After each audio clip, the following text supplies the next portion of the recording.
আমাদের সংস্কৃতি, আমাদের সংস্কার সর্বদা থাকবে আমাদের সাথে। ভারতের মহান গ্রন্থ আর কাব্যের সম্পূর্ণ সংকলন। সাবস্ক্রাইব করুন তিলক। सर्वमंगल मंगल्ये शिवे सर्वार्थ साधिके शरण्ये त्र्यंबके गौरी नारायणी नमस्तुते। প্রকৃতিতে বহু শরীর আছে, জন্তুদের, পক্ষীদের, জলচরদের, কিন্তু সংসারের সবচেয়ে দুর্লভ, সবচেয়ে উত্তম শরীর মনুষ্য শরীর। কারণ তার মধ্যে সেই আধ্যাত্মিক শক্তি রয়েছে যা অন্য কোনো শরীরে নেই। আধ্যাত্মিক আর মানসিক শক্তির এই ভান্ডার সব মনুষ্য শরীরই থাকে। সে শরীর যে কোনো জাতেরই হোক না কেন, বা যে কোনো রং বা রক্তেরই হোক না কেন, প্রকৃতি তাদের মধ্যে ভেদাভেদ করে না। সেই জন্যে সব মানব শরীরকে মুক্তির দ্বার বলা হয়ে থাকে। সব মানব শরীরেই এই শক্তির 7টি কেন্দ্র থাকে, যাকে যোগাভ্যাস দ্বারা জাগরিত করা যেতে পারে। আমি তোমাদের আমার শরীরে এই 7টি চক্র দেখাচ্ছি।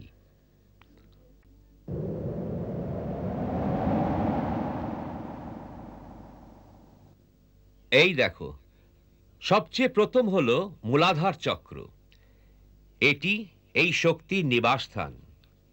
এখানে যে রূপে এই শক্তি অধিষ্ঠান করে তাকে কুণ্ডলিনী বলা হয়।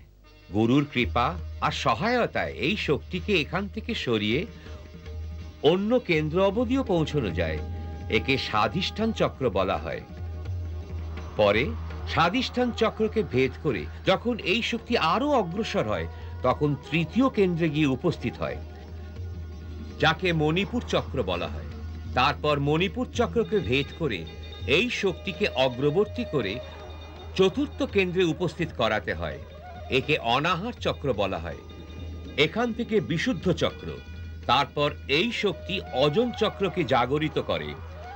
অজন চক্র শ্বেতবর্ণ আর ভ্রুকুটির মাঝখানে দুটি রেখার মধ্যে স্থিত হয়ে থাকে। তার বীজমন্ত্র হল ওম ওম ওম। গুরুর আজ্ঞা আর সহায়তা ছাড়া এই অভ্যাস যেন না করা হয়। যখন এই শক্তি জাগরিত হয়, তখন সকল কেন্দ্রে জ্যোতি আর তেজের এমন এক বেগ সৃষ্টি হয় যেন গঙ্গার প্রবাহ। তার তেজ অসংখ্য সূর্যের ন্যায় প্রকাশ্যমান হয়। কুণ্ডলিনী যখন অগ্রবর্তী হয়, তখন সাধকগণ চেতনার আলাদা আলাদা পরত অনুভব করেন। এমনকি যখন তিনি ষষ্ঠ চক্র ভেদ করে সপ্তম চক্রে গিয়ে পৌঁছন, তখন যোগী পূর্ণ সমাধিতে লীন হয়ে যান, যেখানে শুধু অনন্ত জ্যোতি প্রকাশই প্রকাশ। যেখানে পৌঁছে এক অলৌকিক আনন্দের অনুভূতি হয়, যেখানে মানবের চেতনা আদি আর অন্তের সীমাকে পার হয়ে চলে যায়। আর তাই হলো পরম চেতনার পরিসীমা, যেখানে 3টি কাল আর সমস্ত লোক তাঁর সম্মুখে প্রকাশ। গুরু বশিষ্ঠ এই দিব্য রহস্য কথা জানতেন। শ্রীরাম ভগবান বিষ্ণুরই অবতার। তিনি বিশ্বের আধার, আর তিনি স্বয়ং ব্রহ্মজ্ঞান ও বেদগণের উৎসস্থান।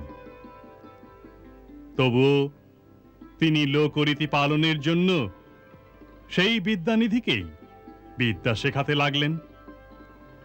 আর ভগবান রাম মানব মর্যাদা স্থাপিত করার জন্য বড় শ্রদ্ধা ভরে গুরুর শ্রীচরণে বসে শিক্ষা গ্রহণ করতে লাগলেন।